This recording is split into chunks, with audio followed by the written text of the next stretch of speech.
إن الحمد لله نحمده ونستعينه ونستغفره ونؤمن به ونتوكل عليه ونعوذ بالله من شرور أنفسنا ومن سيئات أعمالنا من يهده الله فلا مضل له ومن يضلله فلا هادي له وأشهد أن لا إله إلا الله وحده لا شريك له وأشهد أن محمدا عبده ورسوله فإن خير الحديث كتاب الله وخير الهدي هدي محمد صلى الله عليه وسلم وشر الأمور محدثاتها وكل محدثة بدعة وكل بدعة ضلالة وكل ضلالة في النار.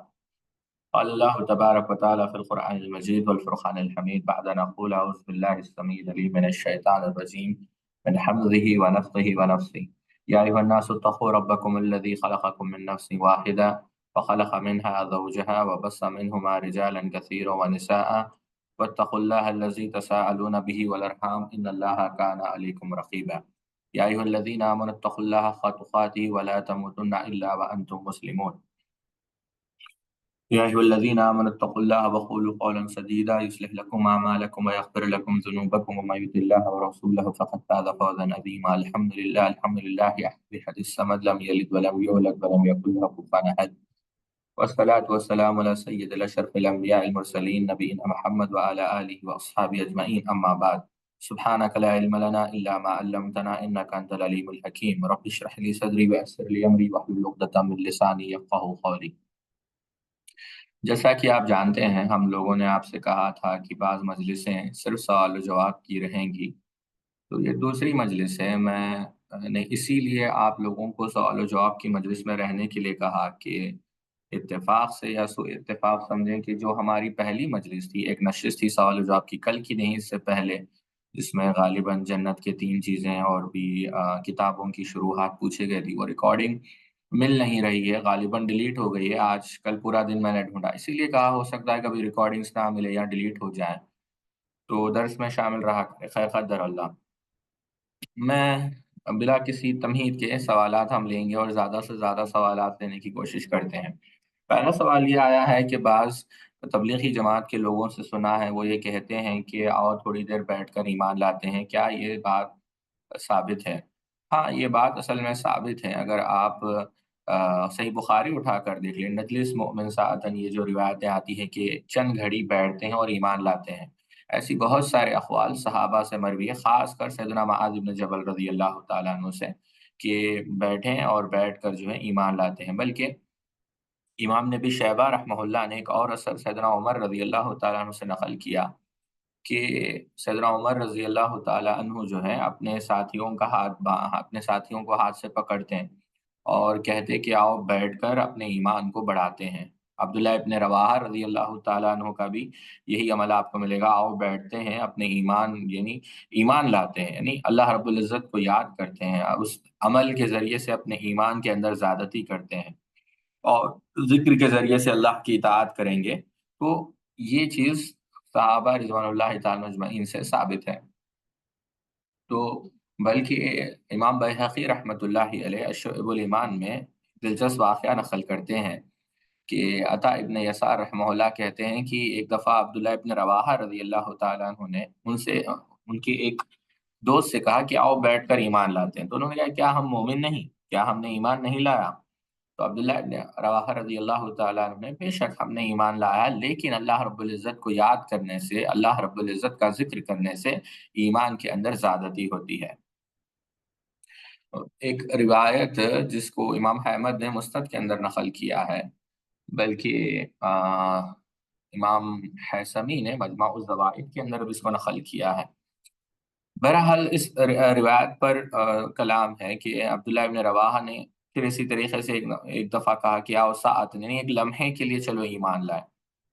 تو ایک بار کسی کو یہی بات کہی تو وہ ناراض ہو گئے، ناراض ہو کر وہ جو ہے اللہ کے رسول صلی اللہ علیہ وسلم کے پاس گئے کہ اللہ کے رسول صلی اللہ علیہ وسلم، کیا آپ دیکھ نہیں رہے ہیں کہ ابن رواحہ کہہ رہے ہیں کہ آؤ ایمان لائیں، کہ ایمان سے ایمان کیسے لاتے ہیں؟ تو اللہ کے رسول صلی اللہ علیہ وسلم نے یہ جو بات ہے کہ کہا اللہ رب العزت ابن رواحہ پر رحم کریں، اللہ رب العزت ابن رواحہ پر رحم کریں، وہ ایسی مجلسوں کو پسند کرتے ہیں جس پر ملائکہ بھی جو ہے فخر کرتے ہیں، یعنی ذکر کی مجالس۔ تو یہ کوئی بری بات نہیں، یعنی بتانا مقصد یہ تھا اسی قسم کی ایک اور روایت میں نے کتاب کھول کر کو نہیں دیکھی، لیکن میں نے شیخ ارشاد اللہ قصری سے یہ بات سنی۔ آ، اس کے اندر شیخ ارشاد اللہ قصری نے یہ بھی بات کہی کہ حافظ اسماعیلی نے معجم میں بھی صدر معاذ کے متعلق اس قسم کا واقعہ نقل کیا ہے۔ تو یہ بات درست ہے جو کہی جاتی ہے۔ آپ نے سورہ یوسف کے اندر جب ذکر کیا تو سورہ یوسف کے اندر والدہ کا کیوں ذکر نہیں ہے؟ دیکھیں ایسی بات نہیں ہے۔ آپ دیکھیں سورہ یوسف کے اندر جب پہلی آیتوں میں آپ دیکھیں تو سیدنا یوسف علیہ السلام اپنے والد کو کہتے ہیں۔ اچھا، یہاں پر یہ بھی بات یاد رکھیں، اگر کسی طالب علم کو سوال سمجھ میں نہ آئے تو فوراً چیٹ پر ڈال دیں، آپ میں سوال کو دوہرا دوں گا، ٹھیک ہے؟ کیونکہ یہ سوال و جواب کی نشست ہے، آپ چیٹ ڈال سکتے ہیں، کوئی حرج کی بات نہیں ہے۔ تو سوال یہ آیا ہے کہ کیا سورہ یوسف میں یوسف علیہ السلام کی والدہ کا بھی ذکر ہے؟ بالکل ذکر ہے۔ آپ دیکھیں یوسف علیہ السلام نے اپنے والد محترم سے کیا کہا؟ سیدنا یعقوب علیہ السلام سے، اذ قال یوسف لأبیہ یا ابت انی رأیت 11 کوکبا والشمس والقمر رأیتهم للساجدین۔ کیا کہا کہ میں نے دیکھا، اب یہ اشرا، اب دیکھیں یہ پوری تفصیل بیان کر رہے ہیں۔ اب یہاں پر میں بس ایک بات کہوں گا کیونکہ ظاہر سی بات ہے یہ ہمارا موقع نہیں ہے کہ ہم پورے نکات اس کے بیان کریں، لیکن کافی سارے نکات ہیں۔ ایک تفسیر ہے ابن عطیہ رحمہ اللہ کی، وہ بہت بڑے جو ہے مفسر گزرے ہیں، انہوں نے اس سے ایک لطیف نقطہ بیان کیا ہے۔ یہ جو خواب ہے نا، اس سے انہوں نے نقطہ بیان کیا، میں بس وہ نقطہ ذکر کرنا چاہوں گا تاکہ آپ کو سمجھ میں آ جائے کہ ماں کا ذکر ہے یا نہیں، ٹھیک ہے؟ ابن عطیہ رحمہ اللہ کہتے ہیں، اب آیت کریمہ میں غور کریں، قمر چاند سے مراد کون ہے؟ باپ ہے، اور شمس سے مراد کون ہے؟ ماں ہے۔ کیوں؟ ماں باپ بھائی سجدہ کر رہے ہیں۔ اب یہ کیوں کہا گیا ساتھیوں؟ اس سے اندازہ کریں، ابن عطیہ رحمہ اللہ کہتے ہیں اس سے اہل علم نے کہا کہ آیت میں شمس کو قمر باپ سے پہلے اس لیے ذکر کیا گیا کیونکہ ماں کے ساتھ حسن سلوک کا باپ پر 3 گنا زیادہ حق ہے، جیسا کہ آپ جانتے ہیں۔ المحرر الوجیز یہ ان کی تفسیر ہے، بڑی معروف تفسیر ہے۔ تو سورہ یوسف میں واللہ کا ذکر ہے، ٹھیک ہے؟ ایسا نہیں ہے کہ ذکر نہیں ہے۔ عموماً آپ درس میں کہا کرتے ہیں کہ علم کے لیے جستجو ضروری ہے، بالکل ضروری ہے۔ اگر آپ اہل علم کے واقعات اٹھا کر دیکھیں، مثال کے طور پر امام ابن الجوزی رحمہ اللہ نے صفت الصفوہ میں علی ابن بکار البصری رحمہ اللہ کا ایک واقعہ نقل کیا، بلکہ ان کی پوری سیرت ہے۔ علی ابن البکار البصری، ان کی اصل میں کنیت جو تھے ابو الحسن تھی۔ میں بس مثال دینے لگا ہوں، اگر مثالیں تو کافی سارے مثالیں ہیں، لیکن ایک مثال میں آپ کو دینے لگا ہوں، اور بھی مثالیں اگر وقت ملی تو میں آپ کو دوں گا، لیکن ایک مثال دے کر میں آگے بڑھوں گا کیونکہ دوسرے سوالات بھی ہیں۔ تو آپ اگر ان کی سیرت پڑھیں گے تو ان کے متعلق آتا ہے کہ وہ سبحان اللہ، یعنی اتنا علم آپ نے حاصل کیا، بلکہ آپ ہشام ابن حسان ہو، ابو اسحاق الفزری ہو، ابو خلدہ ہو، یہ سب جو ہے آپ ان سے جو ہے ان سے آپ نے علم حاصل کیا۔ ایک دفعہ کا واقعہ ہے کہ جب وہ جہاد کر رہے تھے، جہاد میں کیا ہوا کہ لڑتے وقت دشمن نے ان کے پیٹ کو پھاڑ دیا، سمجھ رہے ہیں آپ؟ اسٹمک، پیٹ کو پھاڑ دیا، جس کی وجہ سے ان کی انتڑیاں جو ہے باہر نکل گئی۔ ابن جوزی نے صفت الصفوہ میں لکھا ہے کہ انہوں نے، یہ دوسری صدی ہجری کی میں بات کر رہا ہوں، یعنی 199 ہجری میں آپ کا انتقال ہوا، بہرحال بات دوسری طرف چلی جائے گی۔ تو جب وہ اندڑیاں نکل گئی نا، آپ جنون دیکھیں، محدث تھے، عالم دین تھے، فوراً انہوں نے اپنے امامے کو اتارا، امامہ جو سر پر باندھتے ہیں نا، غترا، وہ اتار کر جو ہے اتڑیوں کو دوبارہ پیٹ میں ڈالا اور اس سے غترا بن دیا، غترا بن کر دوبارہ وہ جو ہے میدان جہاد میں گئے اور 13 کفار کو آپ نے قتل کیا، اس کے بعد آپ کو شہید ہو گئے۔ آپ دیکھیں سبحان اللہ، جفا جو عشق میں ہوتی ہے وہ جفا ہی نہیں، ستم نہ ہو تو محبت کا کچھ مزہ ہی نہیں۔ ایک اور سوال یہ آیا ہے کہ ایک بار ہم گناہ کرتے ہیں پھر اس کے بعد گناہ ہو جاتا ہے تو بار بار ایسے ہی ہوتا ہے تو ہم کیا کریں؟ دیکھیں یہ بات یاد رکھیں، بار بار آپ توبہ کریں، لا یمل اللہ، کہ جیسا اللہ کے رسول صلی اللہ علیہ وسلم نے کیا کہا کہ تم تو، امام طبرانی رحمہ اللہ اس حدیث کو نقل کرتے ہیں کہ تم تو توبہ کرتے کرتے تھک جاؤ گے، لیکن اللہ رب العزت تمہیں معاف کرنے نہیں تھکے گا۔ تو بار بار توبہ کرنی چاہیے، بلکہ امام ابن ابی دنیا رحمہ اللہ کی کتاب التوبہ آپ اٹھا کر دیکھیں، غالباً اس کا اردو میں بھی ترجمہ ہو چکا ہے۔ سیدنا علی رضی اللہ تعالی عنہ سے ایک شخص نے پوچھا کہ بار بار میں گناہ کرتا ہوں، یعنی اگر بار بار گناہ ہو جاتا ہے تو آپ نے کہا کہ توبہ کرو توبہ کرو، آخر میں آپ نے کیا کہا پتا ہے آپ کو؟ کہا کہ حتی یکون الشیطان هو المحصور، یعنی تم اس وقت تک توبہ کرتے رہو جب تک کہ شیطان تمہیں دوبارہ گناہ کی طرف نہ لے جائے، یعنی شیطان جو ہے شکست کھا جائے، تم جو ہے اللہ رب العزت کی رحمت سے مایوس نہ ہو، یعنی شیطان جو ہے تھک جائے کہ ارے بھائی یہ کتنا بھی گناہ کر لے آخر آ کر اللہ رب العزت کے پاس یہ رجوع کرنے والا ہے۔ تو یہ بات آپ کو یاد رکھنی چاہیے، کبھی بھی اللہ رب العزت سے توبہ کرنے میں شرم محسوس نہیں کرنی چاہیے، کیونکہ اللہ کے علاوہ گناہ معاف کرنے والا ہے کون؟ قل یا عبادی الذین اسرفوا علی انفسہم لا تقنطوا من رحمت اللہ۔ ایک اور سوال یہ آیا ہے کہ مجھے قرآن پڑھتے وقت یا عبادت میں حلاوت محسوس نہیں ہوتی۔ دیکھیں اس کے دو قسم کے جوابات ہیں، کیونکہ آپ خاتون ہیں، شیخ البانی رحمہ اللہ نے اس کا ایک جواب دیا تھا، میں اگر کوشش کروں گا کہ وہ جواب میں آپ کو بھیجوں۔ آ، شیخ البانی رحمہ اللہ نے ایک خاتون نے اسی طریقے سے جب سوال کیا تو شیخ البانی رحمہ اللہ نے ان سے فوراً پوچھا کہ آپ جو کہہ رہی ہیں کہ عبادت میں آپ حلاوت محسوس نہیں کر رہی ہیں، کہ کیا آپ اپنے شوہر کے فرما بردار ہیں؟ تو اس خاتون نے فوراً پوچھا کہ اس سوال سے اس کا کیا لینا تھا؟ کہا کہ اللہ کے رسول صلی اللہ علیہ وسلم نے فرمایا کہ وہ عورت اس وقت تک ایمان کا ذائقہ نہیں چکھ سکتی جب تک کہ وہ اپنے شوہر کی اطاعت و فرما برداری نہ کرے۔ ہو سکتا ہے کہ تم اپنے شوہر کی مخالفت کر رہے ہو، یہ تو ایک مسئلہ تھا جو علم میں لانا ضروری تھا۔ اور طلباء کے لیے میں یہ کہنا چاہوں گا، جب آپ قرآن پڑھیں، کیونکہ قرآن سے متعلق خاص کر سوال ہے، تو اس پر بڑا معروف واقعہ ہے، اللہ اکبر، امام ابو نعیم رحمۃ اللہ علیہ کا، امام ابو نعیم رحمۃ اللہ علیہ نے اس واقعے کو حیلۃ الاولیاء و طبقات الاصفیاء میں نقل کیا ہے۔ اس کے اندر سالم القواس کہتے ہیں کہ وہ قرآن پڑھتے تھے، یعنی کنت اقرأ القرآن ولا اجد له حلاوة، تو میں قرآن پڑھتا تھا لیکن اس کے اندر کوئی جو ہے کیا کہتے ہیں حلاوت میں محسوس نہیں کرتا تھا۔ تو انہوں نے کیا کہا؟ فقلت لنفسی، کہ میں نے اپنے نفس سے کہا کہ گویا میں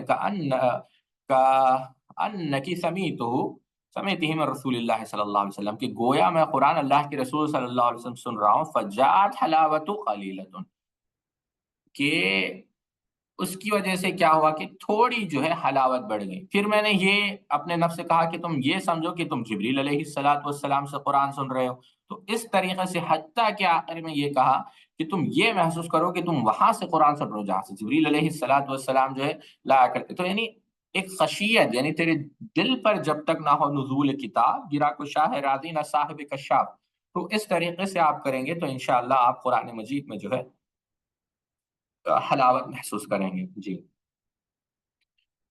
اب آ، اور ایک سوال یہ آیا ہے اسی سے متعلق کہ کتاب کتنی دفعہ، ایک کتاب کو کتنی دفعہ پڑھنی چاہیے؟ دیکھیں وہ آپ پر ہیں، آپ کتاب کو کتنی دفعہ بھی پڑھیں اتنا آپ کے لیے بہتر ہوگا۔ آپ علامہ احسان الہی ظہیر کو تو جانتے ہوں گے، ایک دفعہ کا واقعہ ہے کہ علامہ احسان الہی ظہیر جب مدینہ میں پڑھ رہے تھے تو علامہ البانی رحمہ اللہ کے سامنے شیخ البانی رحمہ اللہ کا اور ایک طالب علم کا مناقشہ ہوا، یوں سمجھے ایک علمی بحث ہو گئی۔ تو اصل میں وہ بحث اس موضوع پہ تھی کہ آدمی جب نماز پڑھتا ہے نا تو اس حال میں اس کے سامنے جوتے جو سامنے ہوتے ہیں، یعنی اس حال میں جب سمجھ رہے ہیں نا آپ، نماز پڑھ رہا ہے کوئی کہ جوتے ہوں تو کیسے، تو کہ اب وہ طالب علم بار بار کہہ رہا ہے کہ ایسی اس قسم کی ایک حدیث کا اس نے حوالہ دیا، کہ یہ طبرانی میں ہے۔ تو شیخ البانی جو علامہ احسان ظہیر جو یہ واقعہ دیکھ رہے تھے تو انہوں نے کہا کہ طالب علم تم خاموش ہو جاؤ، تمہیں علم نہیں کہ شیخ البانی رحمہ اللہ نے معجم الکبیر طبرانی 16 یعنی اللہ اکبر 16 بار پڑھی ہے۔ کتنی بار؟ 16 بار شیخ البانی رحمہ اللہ نے طبرانی جو ہے پڑھی ہے۔ تو آپ اس سے اندازہ کریں کہ علماء ایک طبرانی کوئی چھوٹی 100 پیجوں کی کتاب نہیں ہے، معجم الکبیر طبرانی اگر آپ دیکھیں گے، آپ کہاں جو ہے نا، اگر آپ صرف کیا کیا کہتے ہیں معجم الکبیر طبرانی کے نسخے دیکھیں گے تو 16 جلدوں میں، 10 جلدوں میں، یعنی بہت کافی جلدوں میں جو ہے ایک ایک، یعنی 10 جلدوں میں، تو فرض کریں کہ ایک جلد معجم الکبیر طبرانی کی کتنے پیج ہے؟ آواز آ رہی ہے آپ لوگوں کو یا آواز نہیں آ رہی ہے؟ جی، تو میں یہ کہہ رہا تھا کہ معجم الکبیر طبرانی آپ دیکھ لیں، اگر معجم الکبیر طبرانی آپ اٹھا کر دیکھیں تو صرف ایک سیٹ جو اس کا ہوتا ہے، یعنی جو پوری کتاب ہوتی ہے نا، وہ کم و بیش جو حال ہی میں چھپی ہے 19 جلدوں میں چھپی ہے۔ کتنی جلدوں میں؟ 19 جلدوں میں۔ تو آپ 16 × 19 ملٹیپلائی کریں کہ کتنی جو ہے انہوں نے یہ بار کتاب پڑھی ہے۔ تو اس قسم سے جو ہے کیا کہتے ہیں، بار بار جتنی آپ پڑھیں گے اتنا آپ کو فائدہ ہوگا۔ چلیے، قربانی کے دن ہمارے گھر میں رشتہ دار آتے ہیں تو کیا اس دن بھی آ، آ، علم حاصل کریں؟ کیونکہ بقرعید آ رہی ہے۔ دیکھیں، ظاہر سی بات ہے، جو حقوق العباد ہے آپ اس کو جو ہے پورا کریں، لیکن یہاں پر ایک دلچسپ بات میں آپ کو بتاتا ہوں۔ امام مزی رحمہ اللہ، کبھی ہم تفصیل سے بتائیں گے کہ امام مزی رحمہ اللہ کا مقام کیا تھا، لیکن اتنا آپ اندازہ کریں، امام مزی رحمہ اللہ اصل میں ان کا نام تھا یوسف ابن عبد الرحمن، لیکن آپ کو ابو الحجاج کے نام سے جانا جاتا ہے۔ ابو الحجاج، یوں سمجھے شیخ الاسلام ابن تیمیہ کی استاد ہے ابو الحجاج مزی کے نام سے۔ تو آپ جب ان کی کتابیں پڑھیں گے اور ان کے بارے میں آپ دیکھیں گے تو آپ جو ہے علم رجال کے بہت بڑے جو ہے عالم گزرے ہیں۔ آپ کی کتاب ہے تہذیب الکمال فی اسماء الرجال، بہت سارے لوگوں نے اس کو تحقیق کے ساتھ بھی چھاپا ہے۔ تو اس میں آپ کی جو ہے، آپ اگر آپ دیکھیں تو اس کے آخر میں آپ جا کر دیکھیں، یعنی آ، جو اس کی کتاب کا جو کنکلوژن ہے اس میں امام مزی رحمہ اللہ لکھتے ہیں کہ اس کتاب کو، یعنی بقرعید کے دن آخر میں وہ کہتے ہیں کہ اللہ رب العزت کا فضل ہے کہ میں نے اس کو آ، بقرعید کے قریب، یعنی آخری جو ہے بقرعید کے دن میں نے اس کو ختم کیا، یعنی اس دن بھی جو ہے وہ جو ہے سبحان اللہ، یعنی کتاب لکھ رہے تھے۔ تو ظاہر سی بات ہے، آپ ہر حالت میں جو ہے کتاب جو ہے پڑھ سکتے ہیں۔ بعض لوگ آ، آ، ایک سوال یہ آیا ہے کہ بعض لوگ پکنکس اور ماؤنٹینس وغیرہ میں لے جا کر جو ہے درس دیا کرتے ہیں، یا پھر کیا کہتے ہیں، کیا ہے یہ کہ ٹور وغیرہ میں لے جا کر درس دیا کر۔ کوئی بات نہیں، امام ابوبکر طرطوشی رحمہ اللہ کا معمول تھا کہ وہ اپنے طلباء کے ساتھ جو ہے خوشگوار مقامات کی طرف نکل جاتے اور کئی دن تک وہاں قیام کر کے علمی مذاکرے اور لطف و مزاح اوقات میں صرف کرتے۔ تو یہ کوئی بری بات نہیں ہے، شیخ عثیمین اور دیگر طلباء کے متعلق آتا ہے۔ ہاں، یہ دیکھنا ضرور چاہیے کہ جن کے ساتھ آپ پکنک جا رہے ہیں تو ایسے گمراہ کن نظریات نہ ہو، ایسے لوگ نہ ہو جن کا منہج درست نہیں اور قرآن و حدیث کے مطابق ان کے افکار اور ان کے عقائد نہیں، ایسے لوگوں کے ساتھ پکنکس میں نہ جائیں، ٹھیک ہے؟ آپ نے پچھلے درس میں کہا کہ ابو لہب کی بیٹی درہ نے اسلام کو، ہاں، درہ رضی اللہ تعالیٰ عنہ نے اسلام قبول کیا۔ دیکھیں، پورے 5، اگر آپ ابو لہب کی پوری اولاد کا پڑھیں گے تو ابو لہب کی اولاد میں سے 5 لوگوں نے اسلام قبول کیا: عتبہ، متعب، اور خواتین میں سے درہ، خالدہ، عزہ۔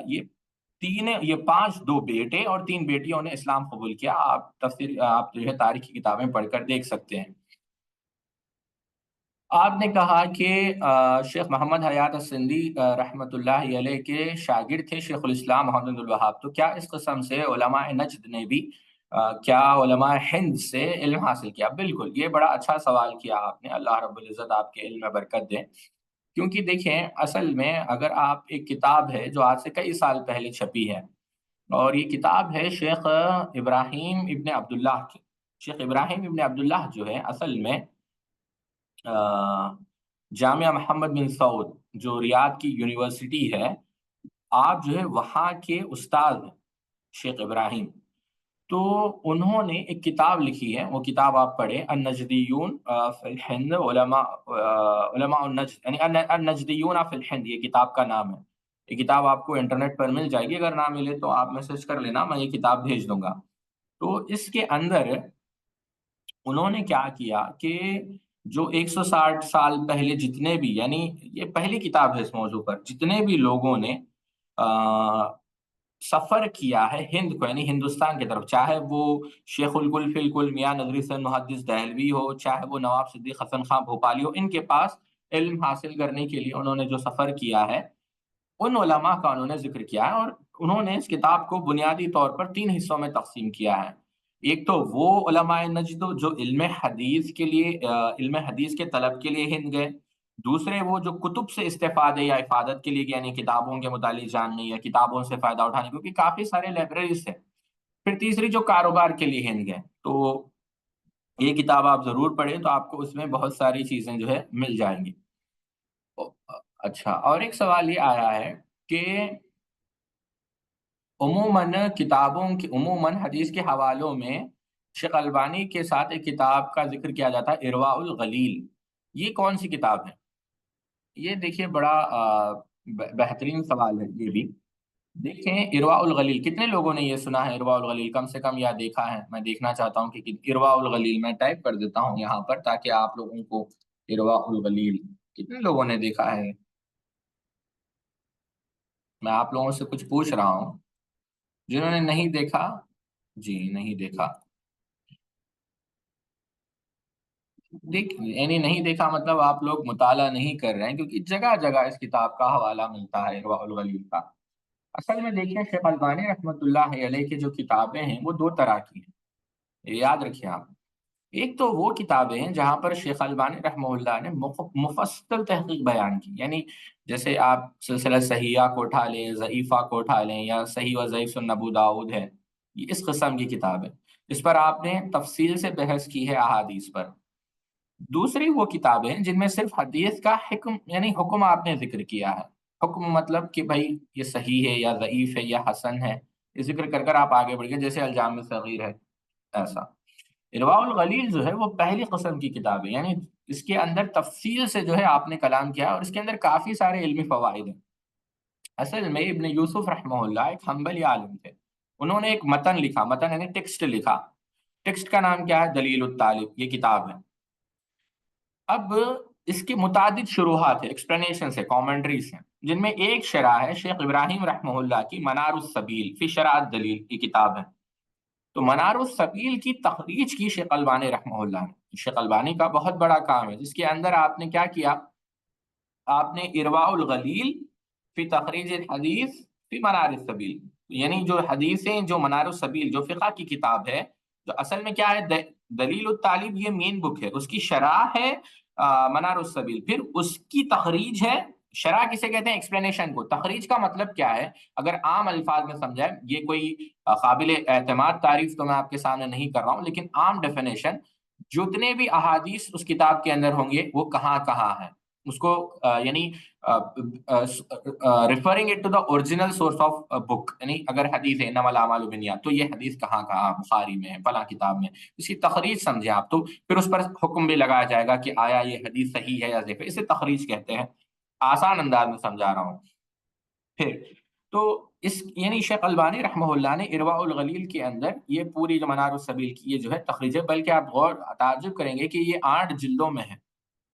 اب تخریج کے دوران شیخ البانی رحمہ اللہ نے بعض روایت کی تخریج نہیں کی، کیونکہ انہیں ملی بھی، ہو سکتا ہے کہ انہیں نہیں ملی، تو پھر اس کے بعد شیخ صالح علیہ شیخ کی بھی ایک کتاب ہے، شیخ عبدالعزیز الطریفی کی بھی ایک کتاب ہے، اور پھر اس کے بعد جو ہے ان دونوں کتابوں میں جو جو روایتوں کی شیخ البانی نے جو ہے تخریج نہیں کی، اس کی بھی تخریج انہوں نے کر لی۔ تو ارواء الغلیل کافی مفید کتاب ہے، یہ مختصر اس کا جو ہے خلاصہ ہے۔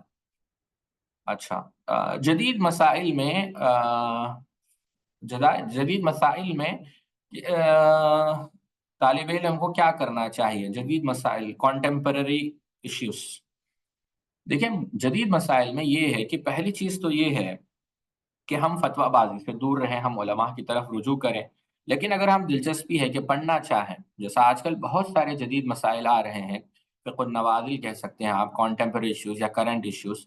مثال کے طور پر پہلے ایئرپورٹس نہیں تھے، ابھی ایئرپورٹس ہیں، تو ایئرپورٹس کی رولنگز کیا ہیں، اس پر تفصیل سے کتابیں ہیں۔ پہلے میڈیکل کے اندر جو ہے اتنے جو ہے ڈیولپمنٹس نہیں ہوئے تھے، تو کافی میڈیکل جو ہے ورڈکٹس جو ہے آج کل آ رہے ہیں، وہ بھی دیکھنا پڑے گا۔ جیسا مثال کے طور پر اگر ہم دیکھیں، جیسا آرگن ڈونیشن ہے، تو بہت ساری چیزیں ہیں، تو یہ ایک ایگزامپل ہے ایک سمجھنے کے لیے جدید مسائل۔ اب دیکھیں اس کے لیے تو پہلی بات تو یہ ضروری ہے کہ اس مسئلے کے متعلق تمام معلومات کو جمع کیا جائے، یعنی تمام پہلو ہر اینگل سے، ہر ناحیے سے سمجھا جائے، اور آس پاس کے جو حالات ہیں، یعنی اس کے جو ظہور کے وجوہات ہیں، سمجھا جائے، کیونکہ کسی چیز پر حکم اس کی تصور کی ایک شاخ ہے، پہلی بات۔ علامہ ابن القیم رحمہ اللہ نے اعلام الموقعین میں دو چیزیں ذکر کی تھی، ایک تو یہ کہا کہ فہم الواقع، اور یہ کہا، اور اس کے بعد اللہ اور اس کے رسول صلی اللہ علیہ وسلم کے متعلق حکم، ان دونوں میں تطبیق کی جائے، یعنی جو عبداللہ ابن عباس رضی اللہ عنہ کا قول ہے، جو بنا جانے بوجھے فتویٰ دے دے تو اس کا گناہ کس پر ہوگا؟ مفتی پر ہوگا۔ تو جان بوجھ یعنی اچھی خاصی وہ تحقیق کرے۔ دوسری چیز بھی یہ ہے کہ جلد بازی سے کام نہ لیا جائے۔ جلد بازی اصل میں جہالت کی ایک قسم ہے، جیسا امام مالک رحمہ اللہ نے بیان کیا۔ اور تیسری چیز جو کافی اہم ہے وہ یہ ہے کہ مثال کے طور پر بعض معاملات ہوتے ہیں جن کا تعلق خاص ماہرین سے بھی ہوتا ہے، جیسا کہ طب ہے تو ڈاکٹر سے بھی آپ کو اس میں مشورہ لینا پڑے گا، اقتصاد ہے مثال کے طور پر، اکنامکس ہے، یا زراعت ہے، ایگریکلچر ہے، تو ان معاملات میں اس کے جو معتمد ماہرین ہیں ان سے بھی آپ رائے لیں تاکہ آپ کے سامنے مسئلے کی اصل وضاحت ہو جائے۔ اور یہاں پر یہ بھی بات یاد رکھیں کہ ضروری نہیں کہ ہر عالم یا مفتی تمام مسائل میں رائے دے سکتا ہو، مختلف مسائل اور اس کی نوعیت کا مختلف علماء ہوتے ہیں، تو یہ چیزوں کا آپ خاص خیال رکھیں، اور بھی بہت ساری باتیں۔ چلیے، شیخ عثیمین رحمہ اللہ کی آپ نے کہا تھا کہ شیخ ابن باز عقیدہ، شیخ البانی حدیث، اور شیخ ابن عثیمین فقہ، تو شیخ عثیمین فقہ میں کیا حنبلی تھے؟ نہیں، جیسے متعصب حنبلی ہوتے ہیں ایسے نہیں ہے۔ شیخ ابن عثیمین رحمہ اللہ کا فقی منہج تو آپ کو انہی کے جو جید تلامذہ ہیں وہ سمجھاتے ہیں، ہم جیسے لوگ نہ سمجھا سکتے ہیں اور نہ سمجھانے کی اہلیت رکھتے ہیں۔ البتہ اختصار اس کا جو دکتور خالد المشیخی نے کیا ہے وہ یہ ہے کہ ایک تو یہ بات ہے کہ جو شیخ عثیمین رحمہ اللہ کا جو طریقہ تدریس تھا، یعنی جس طریقے سے وہ درس دیتے تھے، تو آپ اپنے جو شیخ تھے ان کے ایک شیخ جو تمیمی قبیلے سے تعلق رکھتے تھے، شیخ عبد الرحمن ناصر السعدی، ان سے کافی متاثر تھے۔ پھر اس کے علاوہ متاخرین میں شیخ عثیمین رحمہ اللہ، شیخ الاسلام ابن تیمیہ اور شیخ الاسلام ابن قیم رحمہ اللہ کی جو کتابیں تھے اس کا کافی مطالعہ کرتے تھے، بلکہ آپ نے شیخ الاسلام ابن تیمیہ کی جو کتاب ہے الاختیارات کو اسی کو سامنے رکھ کر بسا اوقات اس میں سے بھی بعض مسائل میں آپ نے شیخ الاسلام سے اختلاف کیا، تو آپ اندازہ کر سکتے ہیں کہ وہ متعصب حنبلی نہیں تھے، دلیل کی بنیاد پر اختلاف رکھتے تھے۔ پھر یہ بھی ہے کہ تعلیم اور تدریس میں حنبلی فقہ کو اختیار کیا، یعنی حنبلی فقہ وہ پڑھاتے تھے، لیکن متعدد مسائل میں آپ نے حنبلی فقہ سے اختلاف بھی کیا۔ اور جب آپ فقہ کو بیان کرتے تھے تو ایک بات یہ بھی دیکھیں کہ آپ دلیل اور علت، تین چیزیں کافی قابل غور ہے۔ آج بھی اگر انٹرنیٹ پر اگر آپ کو عربی سمجھ میں آتی ہو تو آپ اس کو دیکھیں تو آپ کو سمجھ میں آئے گا۔ ایک چیز تو آپ دوران درس شیخ عثیمین رحمہ اللہ دلیل کو بیان کرتے، علت کو بھی بیان کرتے، اور پھر مقاصد شریعت کو بھی بیان کرتے، اور اسی کے ساتھ جو بنیادی علوم ہے، جو اصول فقہ ہے، عربی ہے، یہ تمام چیزیں اس کے پاس ہوتی، یہ تمام چیزیں درس میں جو ہے ہوتی۔ اب جہاں تک بات ہے مسائل، تو مسائل میں بھی آپ باضابطہ اس پر حکم لگاتے ہیں، اس کو یعنی فرق کرتے کہ مثال کے طور پہ یہ چیز فرض عین ہے یا فرض کفایہ ہے، پوری چیز ہے۔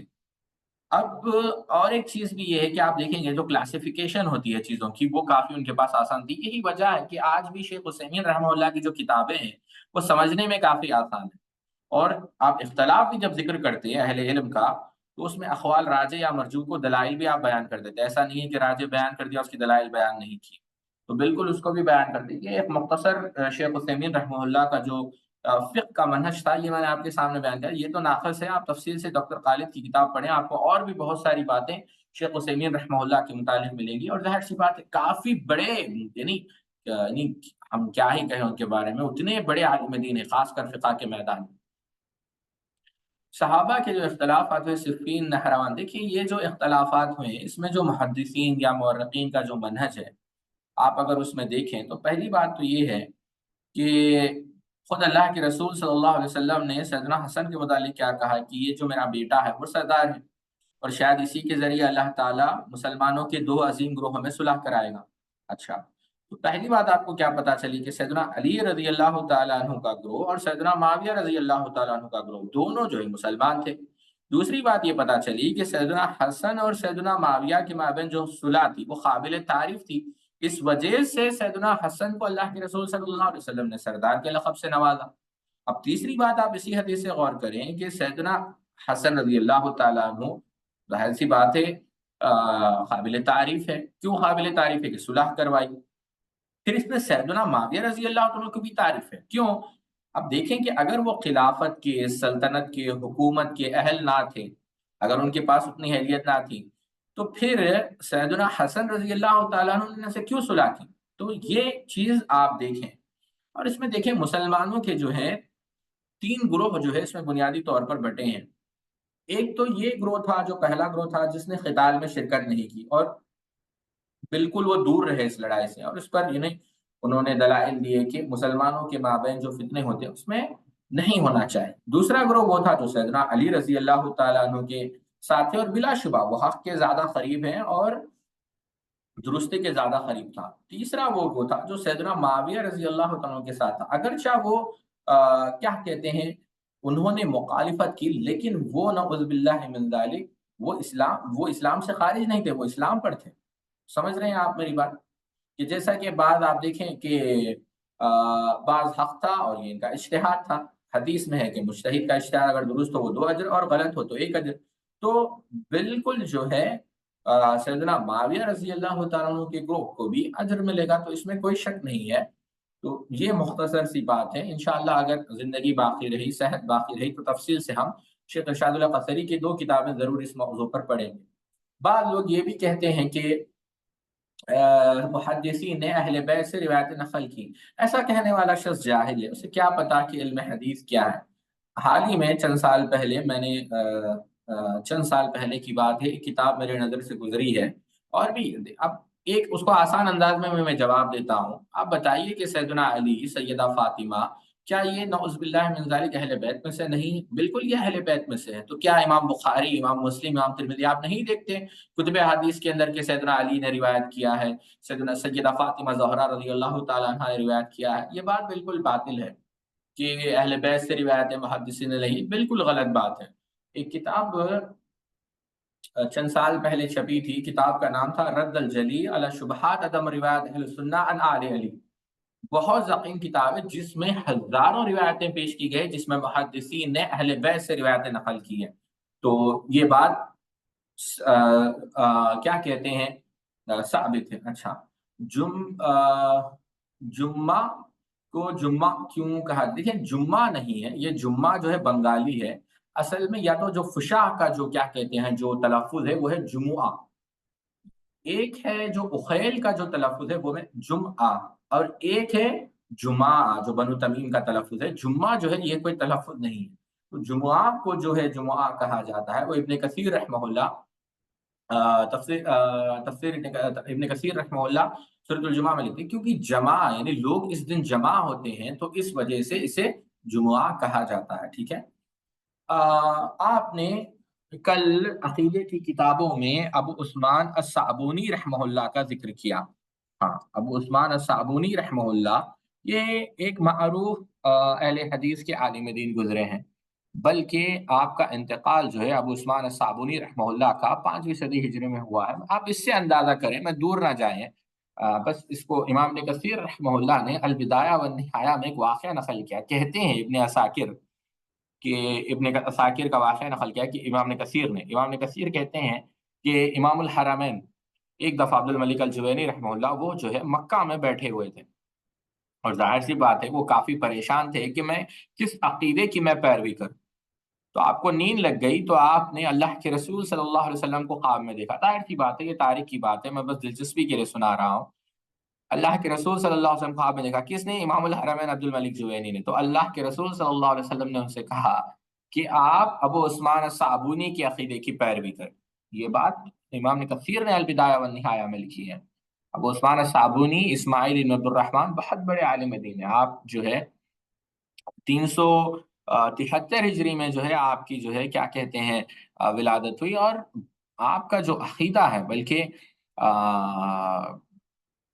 کیا کہتے ہیں اگر آپ ان کی سیرت پڑھیں گے کبھی انشاءاللہ ہم تفصیل سے جو ہے پڑھیں گے، لیکن اس سے اندازہ کریں کہ امام ابن عماد حنبلی نے ان کو شیخ الاسلام کہا ہے، کس کو؟ ابو عثمان الصابونی رحمہ اللہ کو۔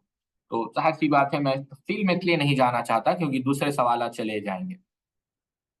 ذی الحجہ آ رہا ہے تو لوگ روزہ رکھتے ہیں، تو کیا ہم روزہ رکھیں؟ لیکن روزہ رکھنے سے قرآن پڑھنے میں کافی مشکل ہوتی ہے، تو ہمارے لیے بہتر کیا؟ دیکھیں کوئی بات نہیں، آپ کے لیے اللہ تعالیٰ جو آسانی کرے آپ وہ کریں۔ بعض صحابہ کے متعلق جیسا امام طبری نے فی تہذیب الآثار میں نقل کیا ہے کہ عبداللہ ابن مسعود رضی اللہ تعالی عنہ کے متعلق آتا ہے کہ وہ نفلی روزے کم رکھا کرتے تھے۔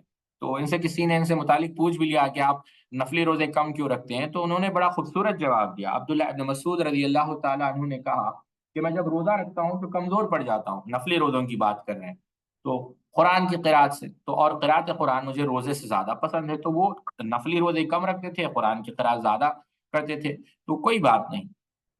کیا یہ حدیث صحیح ہے؟ بعض بریلویوں سے ہم نے سنا کہ اللہ کے رسول صلی اللہ علیہ وسلم نے کہا کہ آسمان و زمین کے درمیان کوئی چیز نہیں جو یہ نہیں جانتے کہ میں اللہ کا رسول ہوں سوائے نافرمان جنوں اور انسانوں کے۔ ہاں یہ حدیث صحیح ہے، حدیث چاہے کوئی بھی بیان کرے، بریلوی ہو دیوبندی ہو، آپ تحقیق کر لیں آیا کہ وہ حدیث صحیح ہے یا نہیں۔ یہ حدیث صحیح ہے کہ اللہ کے رسول صلی اللہ علیہ وسلم نے فرمایا کہ ہر مخلوق جانتی ہے کہ آپ نبی ہیں سوائے جو وہ جنات اور انسان جو معصیت میں مبتلا ہے۔ شیخ البانی نے بھی صحیح الجامع کے اندر اس حدیث کو صحیح قرار دیا ہے۔ جنت کے 8 دروازے کہا جاتا ہے، وہ کون سے دروازے ہیں؟ دیکھیں آپ صحیح بخاری اگر آپ دیکھیں گے تو سیدنا ابو ہریرہ رضی اللہ تعالیٰ عنہ کا بیان ہے کہ اللہ کے رسول صلی اللہ علیہ وسلم نے کہا کہ جو اللہ کے راستے میں 2 چیزوں خرچ کرے گا اسے فرشتے جنت کے دروازوں سے بلائیں گے، اے اللہ کے بندے یہ دروازہ اچھا ہے۔ پھر جو شخص نمازی ہوگا اسے نماز کے دروازے سے بلایا جائے گا، جو مجاہد ہوگا اس کے جہاد کے دروازے سے بلایا جائے گا۔ آپ جانتے ہیں تو سیدنا ابو بکر رضی اللہ عنہ نے پوچھا کہ میرے بابا آپ پر قربان، اللہ کے رسول صلی اللہ علیہ وسلم جو لوگ ان دروازوں میں سے کسی ایک دروازے سے بلائے جائیں گے مجھے ان سے بحث نہیں، آپ یہ فرمائیے کہ کیا کوئی ایسا بھی ہوگا جو ان سب دروازوں سے بلایا جائے گا؟ اللہ اکبر۔ اب جانتے ہیں تو اللہ کے رسول صلی اللہ علیہ وسلم نے کیا کہا کہ ہاں مجھے امید ہے کہ، کیا کہا اللہ کے رسول صلی اللہ علیہ وسلم نے؟ نام و ارجو ان تکون منہم، ان تکون منہم، کہ آپ اس میں سے ہوں گے۔ تو جہاں تک 8 دروازوں کا تو اس حدیث میں آپ کو مختلف دروازوں کا ذکر ہو گیا ہے، لیکن اگر آپ 8 دروازوں کا پوچھ رہے ہیں تو اس کی تفصیل حافظ ابن حجر العسقلانی رحمہ اللہ نے فتح الباری میں ذکر کیا ہے۔ ایک تو دروازہ ہے باب الصلاۃ، دوسرا دروازہ ہے، اس کو آسانی سے یاد کر لیں، باب الصلاۃ پہلا نماز، دوسرا روزہ باب الریان، تیسرا زکوٰۃ باب الصدقہ، چوتھا حج باب الحج، تو یہ تو 4 ہو گئے۔ پانچواں ہے باب الجہاد، پھر اس کے بعد چھٹواں ہے باب الائم باب ال باب باب الایمان ہے، میں بھول رہا ہوں یہاں پر، ہو سکتا باب الایمان ہے یا باب الایمان والنذور ہے، تو میں اس کا ابھی مجھے پتا نہیں، لیکن باب الایمان والنذور ہے۔ ایک ہے باب الکاظمین الغیظ والعافین عن الناس، جس کا ذکر سورہ عمران میں آیا ہے، اور ایک ہے باب الذکر اور باب العلم۔ تو یہ 8 دروازے ہیں جنت کے، جس کا ذکر حافظ ابن حجر العسقلانی نے کیا ہے۔ یہ 8 دروازے ہیں جی۔ اس کے بعد ایک اور سوال یہ ہوا ہے کہ ہم نے سنا ہے کہ اللہ کے رسول صلی اللہ علیہ وسلم نے جو صحابی دجال کو جنہوں نے دیکھا یا جو واقعہ بیان کیا، سیدنا تمیم داری رضی اللہ تعالیٰ عنہ، ان کو اللہ کے رسول صلی اللہ علیہ وسلم نے فلسطین میں جگہ دی، تو کیا یہ بات صحیح ہے؟ دیکھیں واقعہ ایسا نہیں ہے، اصل میں واقعہ الگ ہے۔ یہ جو روایتیں آپ کو ملتی ہے کہ اللہ کے رسول صلی اللہ علیہ وسلم نے، چاہے وہ بیت حبرون ہو یا بیت قلیل ہو، سیدنا تمیم داری رضی اللہ تعالیٰ عنہ کو دی، یہ بات تو صحیح ہے، بلکہ حافظ ابن حجر العسقلانی رحمہ اللہ نے ان کے ترجمے میں لکھا تہذیب و تہذیب کے اندر کہ تمیم رضی اللہ تعالیٰ عنہ شام کو چلے گئے، اور جب سیدنا عثمان رضی اللہ تعالیٰ عنہ کو شہید کر دیا گیا اور آپ بیت المقدس میں ہی آپ نے قیام کیا، 9 ہجری میں آپ اسلام لائے تھے اور آپ بیت المقدس کو سیدنا عثمان کی شہادت کے بعد آپ واپس چلے گئے، اور آپ کے کوئی بیٹے نہیں تھے، ایک بیٹی تھی آپ کی جس کا نام رقیہ تھا۔ ہاں یہ بات صحیح ہے کہ آپ صلی اللہ علیہ وسلم نے ان کو زمین کے کچھ حصے دیے تھے بیت المقدس میں۔ یہ اصل میں معجم البلدان آپ پڑھیں گے تو یہ جو حبرون ایک علاقہ ہے، یہ اصل میں فلسطین کے اندر ایک چھوٹا سا یوں سمجھے گاؤں ہے جس میں سیدنا ابراہیم علیہ السلام کی قبر ہے۔ تو سیدنا تمیم، اصل میں واقعہ یہ ہے کہ سیدنا تمیم داری رضی اللہ تعالیٰ عنہ اپنے قبیلے کے ساتھ ایک دفعہ اللہ کے رسول صلی اللہ علیہ وسلم کے پاس آئے اور کہا کہ اللہ کے رسول، جو حبرون کی زمین ہے، آپ دیکھیں ایمان دیکھیں صحابہ کا، صحابہ کو معلوم تھا کہ دین غالب ہونے والا ہے۔ یہاں پر میں ٹھہر کر آپ دیکھیں کہ کئی سارے نوجوان خاص کر گھبرا جاتے ہیں کہ جب جاب کا مسئلہ آ جاتا ہے۔ کوئی نوجوان پریشان ہوتا ہے کہ اس کی شادی نہیں ہو رہی ہے، کوئی نوجوان پریشان ہوتا ہے کہ اس کے والدین شفایاب نہیں ہو رہے ہیں بیماری کی وجہ سے، کوئی نوجوان اس وجہ سے پریشان ہوتا ہے کہ اس کی تعلیم مکمل نہیں ہو رہی، کئی سارے۔ لیکن آپ دیکھیں اللہ رب العزت نے وعدہ کیا ہے کہ وہ متقیوں کے ساتھ ہیں، وہ صبر کرنے والوں کے ساتھ ہے۔ اللہ رب وما دابۃ فی الارض الا للہ رزقها، اللہ نے رزق کا ذمہ اٹھایا ہے، لیکن ایمان کمزور ہے۔ شیطان ایک بار ڈراتا ہے، اللہ تعالیٰ نے، آپ دیکھیں کہ ہمارے ایمان کا عالم کیا ہے۔ شیطان صرف ایک بار وسوسہ ڈالتا ہے، اللہ نے متعدد وعدے قرآن مجید میں کیے ہیں، ان وعدوں پر ہمارا ایمان نہیں، لیکن ایک شیطان کے وسوسے سے ہم جو ہے بہک جاتے ہیں۔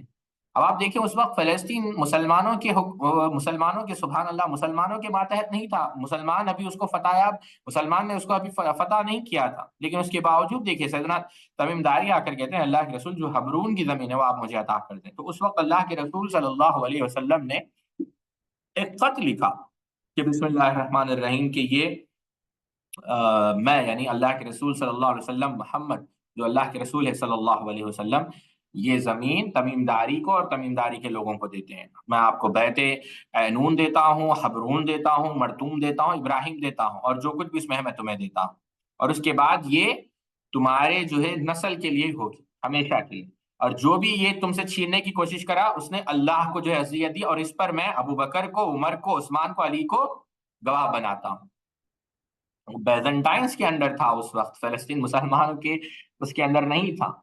تو جب سیدنا عمر رضی اللہ تعالیٰ عنہ کے دور میں یہ بات، جب یہ فتح ہوا، تو اللہ کے رسول صلی اللہ علیہ وسلم کے وعدے کو پورا کیا امیر المؤمنین نے، اور یہ زمین سیدنا تمیم داری کو وقف کر دی۔ بلکہ امام مقدسی رحمہ اللہ احسن التقاسیم فی معرفت الاقالیم میں بیان کرتے ہیں کہ یہ پہلا اسلامک جو ہے وقف تھا فلسطین کے اندر۔ سمجھ رہے ہیں آپ میری بات؟ بلکہ اس گھر کے اندر جو ہے میزبانی کی جاتی تھی، اور جو بھی وہاں پر بیت المقدس کی زیارت کے لیے آتا تھا ان سے زیادہ اچھا سلوک کیا جاتا تھا۔ یہ اور بھی بہت ساری تفصیل ہے، اگر آپ پڑھنا چاہیں امام خالق شندی کی کتاب ہے سبل الاشا، وہ آپ کو پڑھ لیں، آپ کو اور بھی تفصیل مل جائے گی۔ تو یہ بات بالکل صحیح ہے۔ ایک حدیث کے اندر آتا ہے الطہور شطر، یہ حدیث صحیح مسلم کے اندر ہے، حدیث کے اندر آتا کیا ہے، الطہور شطر الایمان، پھر تو یہ بات بالکل درست ہے۔ کیا ہے حدیث، حدیث کی دیکھیں، اچھا میں سمجھ گیا، یعنی حدیث کا معنی کیا ہے، دیکھیں جو صفائی ہے، طہارت ہے، یا یہ اس وجہ سے کہا گیا کیونکہ اگر آپ دوسری روایتوں کو بھی دیکھیں گے، وہاں پر جیسا امام دارمی رحمہ اللہ نے اور امام احمد بن حنبل رحمہ اللہ نے مسند کے اندر نقل کیا، الوضوء نصف الایمان، کہ وضو یا طہارت یہ کیا ہے، آدھا ایمان ہے۔ کیوں ساتھیوں، کہ جب آپ قرآن مجید میں غور کریں گے، صرف سورہ بقرہ کو آپ غور کریں گے کہ مسلمانوں کا جو اول قبلہ تھا وہ بیت المقدس تھا، اس کے بعد جب قبلہ تحویل ہوا یعنی قبلہ چینج ہوا، تو منافقین نے کیا کیا، اب تک جتنے نمازیں پڑھی اس کا کیا ہوا، تو صحابہ کافی تھوڑا پریشان ہو گئے، تو کیا آیت لا یضیع اجرا، کہ ہم تمہارے اجر کو ضائع نہیں کریں گے، صلاتکم نہیں کہا، ایمان کا لفظ استعمال کیا کہ ہم تمہارے ایمان کو ضائع نہیں کریں گے، ہے کہ نہیں؟ اس سے یہ نقطہ پتا چلا کہ نماز ایمان ہے۔ اب آپ دیکھیں یہ نماز پڑھنے کے لیے دو چیزیں ہیں، مثال کے طور پر فرض کریں ابھی آپ درس سن رہے ہیں، عشاء بعض لوگوں نے نہیں پڑھی، اب ایک تو دو کام آپ کو کرنے ہیں درس ہونے کے بعد، پہلے وضو بنانا ہے، یعنی لیپ ٹاپ کے سامنے سے یا موبائل کے سامنے سے اٹھ کر وضو تک جانا ہے، وضو بنانا ہے، پھر واپس آ کر جا نماز پر کھڑے رہنا، تو دو حصے ہو گئے، ایک لیپ ٹاپ ٹو ایبلیوشن وضو، پھر وضو کے بعد تکبیر سے لے کر تسلیم، یہ سمجھے نا میری بات آپ؟ تو یہ دو حصے ہیں، تو یہ دو حصے مل کر کیا ہوئے، نماز ہوئی، اور نماز ایمان ہے۔ تو اب یہ لیپ ٹاپ سے جا کر جو وضو بنا رہے وہ 50% ہو گیا، پھر تکبیر سے تسلیم جو ہے 50% ہو گیا، اس وجہ سے جو ہے وضو کو یا طہارت کو آدھا ایمان قرار دیا گیا ہے۔ امید کہ آپ لوگ یہ بات سمجھ گئے، سمجھے کہ نہیں؟ بارک اللہ فیکم۔ جی، تو یہ ہے، اس وجہ سے جو ہے یہ کہا گیا۔ اللہ رب العزت نے وَأَتِمُّ الْحَجَّ وَالْعُمْرَةَ لِلَّهِ سورہ بقرہ میں کہا، کیوں یہ نہیں کہا کہ نماز؟ دیکھیں امام خارافی رحمہ اللہ نے ذخیرہ کے اندر بیان کیا کہ عموماً دیگر عبادتوں کے مقابلے میں حج اور عمرہ میں جو ہے زیادہ جو ہے ریا کا اندیشہ ہوتا ہے۔ کیوں؟ پہلے سے معلوم ہوتا ہے کہ حج کو جا رہے ہیں، دعوتیں چل رہی ہوتی ہے، اور جو ہے بہت ساری باتیں ہوتی ہیں، تو اس وجہ سے وہاں پر پھر جانے کے بعد بھی آپ سفر میں رہتے ہیں، بہت ساری چیزیں، تو اس وجہ سے اللہ رب العزت نے کہا کہ خاص کر حج اور عمرہ تم اللہ کے لیے جو ہے اس کو پورا کرو۔ تو اس وجہ سے کیونکہ ریا کا اندیشہ دیگر مقابلوں میں اس میں زیادہ ہے، تو اس وجہ سے یہ بات کہی گئی۔ ایک اور سوال کیا گیا ہے کہ قیامت کی کیا نشانیوں میں سے ایک نشانی ہے کہ لوگ صرف ان لوگوں کو سلام کریں گے جن کو وہ جانتے ہیں۔ دیکھیں یہ روایت مسند احمد میں موجود ہے، اصل میں روایت اس قسم سے ہے اور حاشیۃ السندی میں بھی موجود ہے کہ اللہ کے عبداللہ ابن مسعود رضی اللہ عنہ نے کہا کہ ان من علامات الساعۃ، جیسا ایک روایت آتی ہے کہ قیامت کی نشانیوں میں سے ایک نشانی ہے کہ لوگ صرف انہیں سلام کریں گے جن کو وہ جانتے ہیں، اور تجارت اتنی وسیع ہو جائے گی کہ حتیٰ کہ جو ہے بیوی اپنے شوہر کی جو ہے تعاون کرے گی یا شوہر کی مدد کرے گی، یعنی مال کو جمانے میں، اور رشتہ دار اپنے تعلق کاٹ دیں گے، اور لوگ جو ہے جھوٹی گواہی دیں گے، اور جو حق ان کو معلوم ہوگا اس کو چھپائیں گے، اور نسیان یعنی بھولنا اتنا عام ہو جائے گا کہ حتیٰ کہ اہل علم بھی جو ہے کتابوں میں لکھیں گے، کیونکہ انہیں یاد رہنا باقی نہیں رہے گا، انہیں کچھ بھی یاد نہیں رہے گا، یعنی نسیان، یہ جو بھولنے کی بیماری ہے عام ہو جائے گی۔ یہ روایت مسند احمد میں ہے، لیکن ظاہر سی بات ہے اب یہ روایت کی تحقیق میں نے نہیں کی، آیا یہ حدیث ثابت ہے یا نہیں، وہ آپ اگر شیخ شعیب الارناؤط کا، شیخ احمد شاکر کا نسخہ اٹھائیں گے تو آپ کو انشاءاللہ وہ بات جو ہے مل جائے گی کہ آیا یہ حدیث صحیح ہے یا نہیں، لیکن روایت تو مسند احمد میں موجود ہے، اب صحیح ہے یا نہیں اس کا مجھے پتا نہیں، آپ مجھے تھوڑا وقت دیں، میں ضرور معلوم کر کر آپ کو بتاؤں گا انشاءاللہ۔ بعض لوگ کہتے ہیں کہ سیدنا حسین اور سیدنا حسن کا نام خود اللہ رب العزت نے رکھا، کہ یہ بات صحیح؟ بالکل صحیح ہے، امام احمد بن حنبل نے مسند کے اندر اس کو نقل کیا، اور جیسا بھی میں نے ذکر کیا، شیخ شعیب الارناؤط نے اور شیخ البانی نے اور شیخ حسین سلیم نے ان روایتوں کو حسن قرار دیا۔ سیدنا علی نے جب اللہ کے رسول جب سیدنا حسن پیدا ہوئے تو سیدنا علی نے سیدنا حسن کا نام کیا رکھا تھا؟ حمزہ رکھا تھا، اور سیدنا حسین کا نام رکھا تھا جعفر۔ تو جب اللہ کے رسول صلی اللہ علیہ وسلم نے سیدنا علی کو بلایا اور کہا کہ اللہ کی طرف سے یہ حکم دیا گیا ہے مجھے علی کہ ان دونوں کا نام تم بدل دو، تو فوراً سیدنا علی نے کہا اللہ اور اس کے رسول زیادہ بہتر جانتے ہیں، تو اس وقت آپ کا نام جو ہے یعنی ان شہزادوں کا نام حسن اور حسین رکھا گیا۔ علم کی کافی ساری قسمیں ہیں، جیسا میں نے کہا، ایک میں نے پچھلے درس میں بھی، وہ شاید وہ یوٹیوب میں بھی اپلوڈ ہو گیا ہے، آپ اس کو سنیں، کافی سارے ہے، لیکن ایک بات آپ یہاں پر مختصر میں طلباء کے لیے بتا دوں، جو امام ذہبی نے، اگر آپ امام ذہبی کی آخری جلدوں میں جائیں گے، امام ذہبی کی کتاب ہے تاریخ الاسلام، اس میں آپ نے ایک بڑا دلچسپ قول نقل کیا ہے، بہت بڑے امام جو گزرے ہیں یحییٰ شیبانی رحمہ اللہ کا، تو اس میں یحییٰ شیبانی رحمہ اللہ نے کہا کہ جو علم ہے بنیادی طور میں وہ 5 قسم کی ہے، یعنی ایک تو وہ علم ہے کہ جو زندگی ہے، دین کی زندگی ہے، یعنی روح ہے، وہ ہے علم توحید، اور دوسرا علم وہ ہے جو دین کی غذا ہے، یعنی دین کے اندر جو ہے آپ کو فوڈ کا کام کرتی ہے، طاقت کا کام کرتی ہے، اور وہ علم کیا ہے؟ وہ علم ہے وعظ و نصیحت، یعنی دروس میں شامل ہونا، نصیحت لینا، رقاق۔ اب تیسرا علم کیا ہے؟ تیسرا علم کہتے ہیں کہ وہ دوا ہے، اور وہ دوا ہے فقہ کا علم، کیونکہ تمام مسائل کا حل ہے۔ دوا کب لیتا ہے انسان؟ جب مرض میں مبتلا ہوتا ہے، تو اسی طریقے سے تمام امراض کا حل ہے کہ آپ کے پاس فقہ کا علم ہو۔ اور پھر کہا کہ چوتھا علم جو ہے دین میں بیماری لاتا ہے، اللہ اکبر، اور وہ کون سا علم ہے؟ صحابہ اور سلف کے جو اختلافات ہیں ان کو پڑھنا، جو صحابہ کے اختلاف ہوئے ہیں ان کو پڑھنا، یہ دین کے اندر بیماری لاتا ہے۔